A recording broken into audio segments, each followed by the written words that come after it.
Turning dirt and wrenches here, and today I'm going to show you a Woods Brothers and Dearborn corn picker, a one-row corn picker.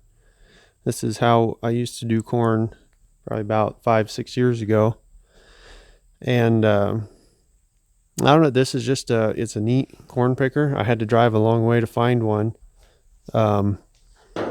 New idea. It's kind of the king of corn pickers, but they were out of my price range at the time. This was something that sat in someone's barn for who knows how long, and they were cleaning out. You can still kind of see the Woods Brothers on the side. And it's been a good corn picker too. It's had a lot of corn run through it over the years. I've had to do some things to it. But I guess we'll start over here. It is PTO. I believe that this would have been made maybe for like an 8N or a Golden Jubilee. So not a super powerful tractor to pull it. I always pulled it with the M.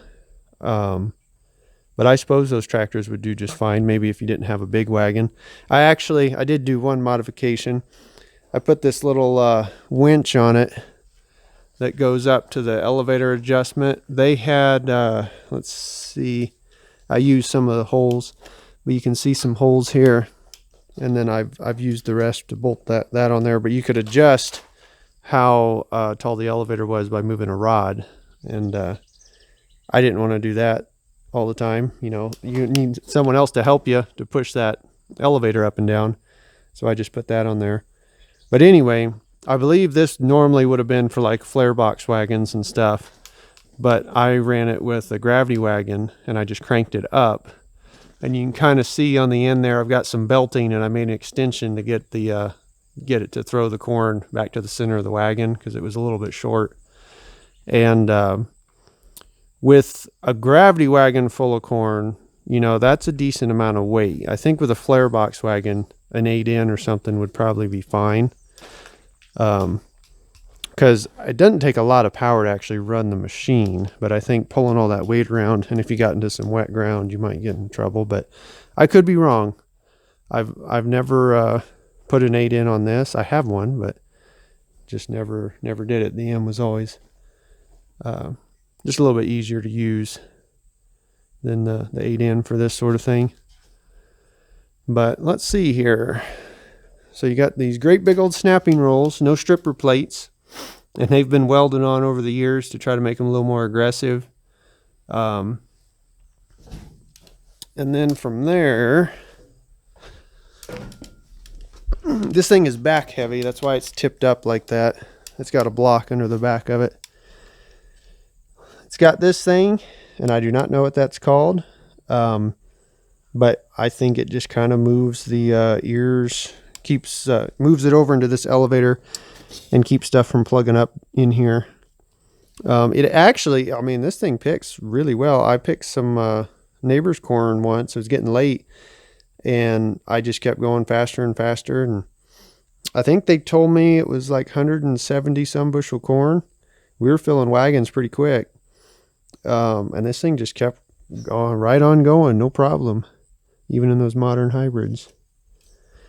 But let's see, so you got that elevator, brings it up to here. This is your husking bed. Drops it off down here. You got all these rubber rolls. They turn opposite directions, and that just grabs the husks that are on the ears of corn with those little knobby rubber rolls, and pulls them off, pulls them down, but the ears obviously don't go through it. And then that's what all of this is. These are just little augers with rubber belting on them that helps move the ears forward off those rubber rolls. Then they fall down here, fall into the elevator, and up they go to their wagon. That's pretty much all a corn picker is. It's kind of like just a corn head, but then it also gets the husks, the shucks off the ear. So I got two controls here, no hydraulics on this. This control disengages your elevator. There's a little clutch down there and it'll be disengaged or engaged. And so the rest of the machine will keep running, but the elevator will stop. And what you do there is at the end of the row, if you're going to turn, you know, the elevator won't be over your wagon anymore, and you don't want to be dumping your ears of corn on the ground. So when you're getting ready to turn at the end, you just grab that. The rest of the machine keeps picking corn. And this has a fairly big hopper right in here. You know, you can hold quite a bit. I would get, I don't know, maybe a bushel, 2, something like that. Especially since I put those extensions on it, that belting. But the ears will just pile up in here, and this elevator will be stopped until you get turned around and start going straight again, and then you can engage it and take it all the way back to your wagon. That way you don't dump it all on the ground. But this is this just adjusts the up and down. It just pivots this whole hitch, and you know, makes the machine tilt like this or whatnot.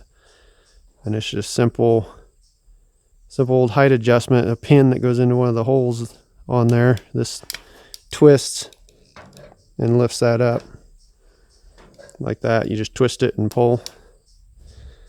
So pretty simple. There is a ton of grease zerks on this machine, I'll tell you that. Everything that moves has a grease zerk on it, it seems like. Which is fine, because, you know, a lot of it is still working really well. This is just the drive for your snapping rolls and your gathering chains and everything. Those gears down there that drive the snapping rolls, they were really worn when I got this. And I actually talked to an AGCO dealer near us, and they were able to find original ones that were old stock. I was very shocked at that. So those are actually original old stock. I'm guessing that surely they had to use those on other things. Surely they didn't have old stock parts for a machine that was built in the 40s. But maybe they do. So this is pretty much your only shield on this thing. You got all these belts. You got to be really careful around this stuff. Lots of chains and belts.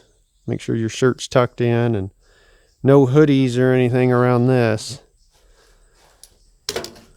Here's your access panel for all the chains and the gears that drive those snapping rolls. I think it takes about, I think it's about 1 1/4 tubes of grease to grease this entire machine. Because I mean, just every little thing. They're mostly bushings. You can't really see it down in there, but most of the shafts and everything actually go through brass bushings that are greasable. There's not too many bearings. There's a few. There's a slip clutch right here for, I believe that is the husking bed drive. And then see all the husks and a few stalks. You know, they come down out in between those rollers and fall onto this.